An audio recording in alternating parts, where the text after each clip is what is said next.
గృత్సమదముని జహను మహర్షితో ఇలా అన్నాడు: మునివర్య, ఏకాదశి వ్రతం చేసినవాడు, మాఘమాస వ్రతం చేసినవారు అశ్వమేధ యాగం చేస్తే ఎంత ఫలం వస్తుందో అంత ఫలాన్ని పొందుతాడు. కోరుకుంటే స్వర్గరాజ్యానికి రాజైన ఇంద్ర పదవిని పొందుతాడు. మోక్షం కోరుకుంటే మోక్షాన్ని కూడా హస్తగతం చేసుకుంటాడు. అన్నదానం చేసిన వారికి కూడా ఇంత పుణ్యం వస్తుంది అని చెప్పగా విని జహనుముని, మునీంద్ర, తిథులన్నిటిలోకి ఏకాదశి తిథికి అంత మహత్యం ఎలా కలిగింది? అశ్వమేధయాగ ఫలితాన్నిచ్చే శక్తి దానికి ఏ విధంగా కలిగింది? ఇది వరకెవరైనా ఈ వ్రతం చేసి ఇలాంటి ఫలితాన్ని పొందినవారున్నారా అని అడిగాడు. సదా గోపికా మండలే రాజమానం లసనృత్య బంధాది లీలా నిదానం. అప్పుడు గృత్సమదుడు ఇలా చెప్పాడు: ఆ ఫలితాన్ని సాధించిన వారు ఉన్నారు. పూర్వం అంబరీష్ మహారాజు ఇలాగే ఏకాదశి వ్రతాన్ని నియమనిష్టలతో ఆచరించి మహాకోపిష్టివాడైన దూర్వాస మహామునికే బుద్ధి చెప్పాడు. ఇప్పుడు నేను ఇంకో కథ చెబుతాను విను. ఇది క్షీరసాగర మదన కథ. దీనికి సంబంధించి నీ ప్రశ్నకు సమాధానం కూడా వస్తుంది. పూర్వం అమృతాన్ని సంపాదించడం కోసం దేవతలు, రాక్షసులు కలిసి మందర పర్వతాన్ని కవ్వంగా చేసి వాసుకి అనే నాగరాజును త్రాడుగా చేసి పాల సముద్రాన్ని మదించారు. వారిలా సముద్రాన్ని మదిస్తుండగా ముందుగా లోకాలన్నిటినీ దహించి వేస్తుందేమో అన్నట్లు భయంకరమైన మంటలతో కాలకోట విషం పుట్టింది. దేవదానవులంతా చాలా భయపడిపోయి కవ్వపు త్రాడును వదిలేసి దూరంగా పారిపోయారు. అప్పుడు వాసుదేవుడు వారిని శాంతపరిచి, ఈ విషాన్ని శాంతింపజేసేవాడు పరమశివుడు. అతడు తప్ప ఇంకెవ్వరూ దీన్ని అణచలేరు. మీరంతా ఆ పరమేశ్వరుని ప్రార్థించండి అని చెప్పగా దేవదానవులు శివుణ్ణి ఇలా ప్రార్థించారు: నమో భవాయ రుద్రాయ సర్వాయ సుఖదాయినే, నమో గిరాం విదూరాయ నమస్తే గిరిధర్మనే, నమశివాయ శాంతాయ నమస్తే వృషభధ్వజ, నమో నిత్యాయ దేవాయ నిర్మలాయ గుణాత్మనే, త్రిలోకేశాయ దేవాయ నమస్తే త్రిపురాంతక, త్రయంబక నమస్తేస్తు నమస్తే త్రిగుణాత్మనే, త్రయీ ధర్మైక సాధ్యాయ త్రిరూపాయ రూపిణి, అరూపాయ స్వరూపాయ వేదవేద్యాయితే నమః, హరిప్రియాయ హంసాయ నమస్తే భయహారిణే, మృత్యుంజయాయ మిత్రాయ నమస్తే భక్తవత్సల, సాహ్యస్మాన్ కృపయాం సంభో విషాత్ వైశ్వానరూపమాత్. ఇలా దేవదానవులు భయభ్రాంతులై స్తుతించగా విని పరమదయా స్వభావుడైన శ్రీ పార్వతీనాథుడు ఆ విషాన్ని మృంగి తన కంఠంలో దాచుకున్నాడు. ఆ విష ప్రభావం చేత తెల్లగా శంఖంలా ఉండే ఆయన కంఠం నల్లగా మారిపోయింది. అప్పటి నుంచి ఆయనకు నీలకంఠుడు అనే పేరొచ్చింది. దేవతలు, రాక్షసులు ఇంకా భయం లేదని ధైర్యం తెచ్చుకొని మళ్ళీ క్షీరసాగరాన్ని బంధించడం ప్రారంభించారు. అప్పుడు ఆ సముద్రంలో నుంచి ఇంద్రుడు, లక్ష్మీదేవి పుట్టారు. లక్ష్మీదేవిని శ్రీమన్నారాయణుడు భార్యగా స్వీకరించి శ్రీ లక్ష్మీనారాయణుడు అయ్యాడు. తర్వాత కామధేనువు, కల్పవృక్షము, ఉచ్చైశ్రవము అనే గుర్రము పుట్టాయి. విష్ణుమూర్తి వాటన్నిటినీ ఇంద్రుడికి ఇచ్చాడు. వారు సముద్రాన్ని ఇంకా మతించగా అమృత పాత్ర పుట్టింది. ఇంతవరకు పుట్టిన వాటిని దేవతలే పుచ్చుకున్నారు. కానీ మాకేమీ ఇవ్వలేదనే కోపంతో ఉన్న రాక్షసులు అమృత పాత్ర పుట్టగానే దాన్ని దేవతలకు అందకుండా పట్టుకుపోయారు. కానీ దాన్ని పంచుకునే విషయంలో వారిలో వారికి తగువలు వచ్చి పోట్లాడుకున్నారు. అప్పుడు అక్కడికి ఒక అతిలోక సుందరి వచ్చింది. తన మాయ చేత రాక్షసుల్ని మోహపరచాలనే ఉద్దేశంతో వాసుదేవుడు జగన్మోహిని అవతారం ఎత్తి వచ్చాడు. ఆ సర్వాంగ సుందరిని చూసి రాక్షసులంతా మోహపరవశులైపోయారు. ఆమె తమతో మాట్లాడితే చాలు, ఒక్క క్రీగంట చూపు విసిరితే చాలు అనుకుని ఆమె వెంట పడ్డారు. ఆమె దేవతలను, రాక్షసులను పేరు పేరున పిలిచి తన విలాసాలు చూపుతూ, మీరంతా ఇలా తగులాడుకోవడం దేనికి? ఆ అమృత భాండం నాకివ్వండి. దేవతలందరూ ఒక వరుసగాను, రాక్షసులందరూ ఒక వరుసగాను కూర్చోండి. మీకందరికీ ఈ అమృతాన్ని సమానంగా పంచిపెడతాను అని కోయిల గొంతుతో అనేసరికి వారంతా ఆమె చెప్పినట్లే 2 వరుసల్లో కూర్చున్నారు. వారందరూ అమృతం త్రాగాలని నోళ్లు చప్పరించుకుంటూ కూర్చున్నారు. మోహిని తన మాయ చేత అమృత కలశల్లో 2 అరలు ఏర్పరిచి ఒకదానిలో అమృతము, రెండవ దానిలో సుర అంటే కళ్ళు వండేటట్లు చేసింది. దేవతలకు అమృతం పోస్తోంది, రాక్షసులకు సుర పోస్తోంది. అమృతం తాగిన దేవతలలో తేజస్సు పెరుగుతోంది. అంతవరకు అమృతం అంటే ఏమిటో ఎరుగరు కనుక రాక్షసులు ఆ పోసిన సురనే అమృతం అనుకుని త్రాగేస్తున్నారు. తమ దోసిళ్లే పాత్రలుగా చేసుకుని సురలు, అసురులు మోహిని పోసిన దాన్ని తాగుతున్నారు, ఆనందిస్తున్నారు.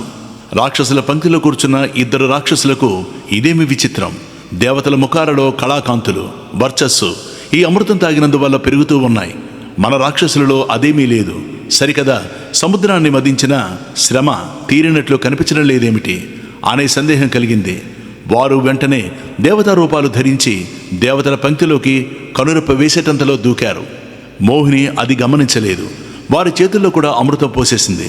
వారు వెంటనే తాగేశారు. ఆ పక్కనే ఉన్న సూర్యచంద్రులు మోహినికి వీళ్ళిద్దరూ రాక్షసులు అని సైగ చేశారు. ఆ వెంటనే విష్ణుచక్రం వచ్చి వారి తలల్ని ఖండించి వేసింది. జగన్మోహిని మాయమైపోయింది. మోసం చేశారంటూ రాక్షసులు దేవతల మీదకి యుద్ధానికి వచ్చారు. దేవతలంతా అమృతం త్రాగి అమరులు కావడమే కాదు, వారికి ఇదివరకు లేని జవసత్వాలు కూడా వచ్చాయి. అందుచేత వారు రాక్షసుల్ని తరిమి కొట్టారు. పాపం రాక్షసులు అమృతం లభించకపోగా దేవతల చేతిలో చావు దెబ్బలు తిని పారిపోయారు.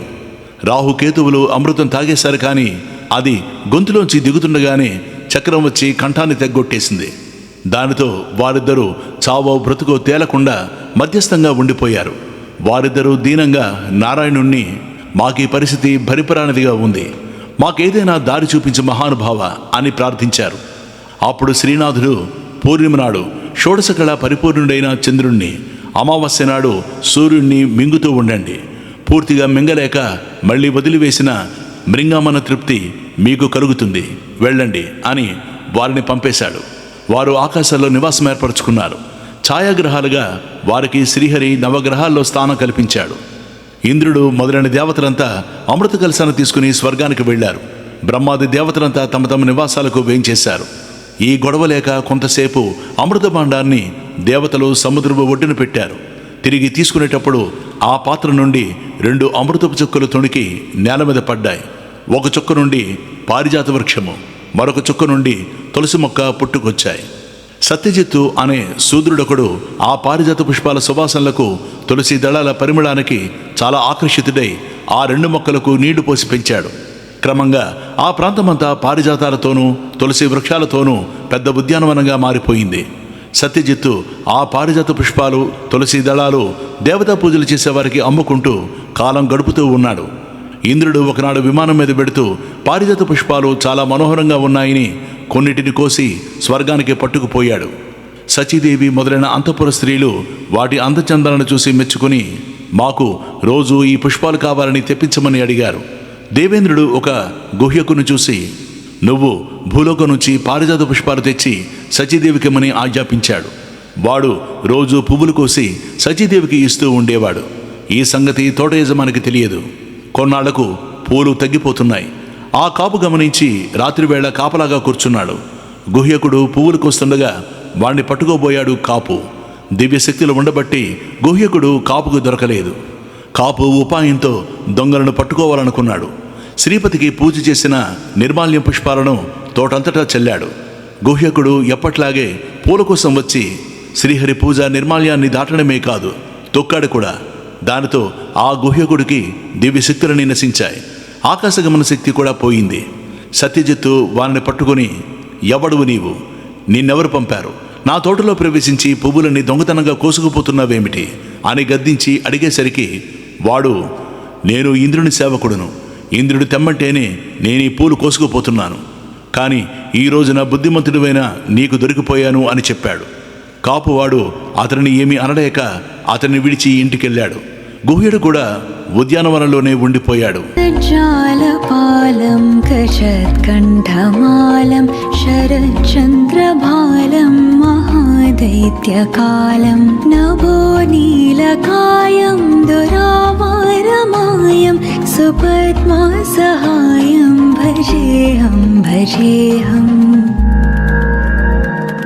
సదాంబోధివాసం గలత్పుష్పహాసం జగత్సన్నివాసం శతాదిత్యభాసం గదాచక్రశస్త్రం లసత్పీతవస్త్రం హసచారువక్త్రం భజేహం భజేహం రమాకంఠహారం శృతివ్రాతసారం జలాంతర్విహారం ధరాభారహారం చిదానందరూపం మనోజ్ఞస్వరూపం ధృతానేకరూపం భజేహం భజేహం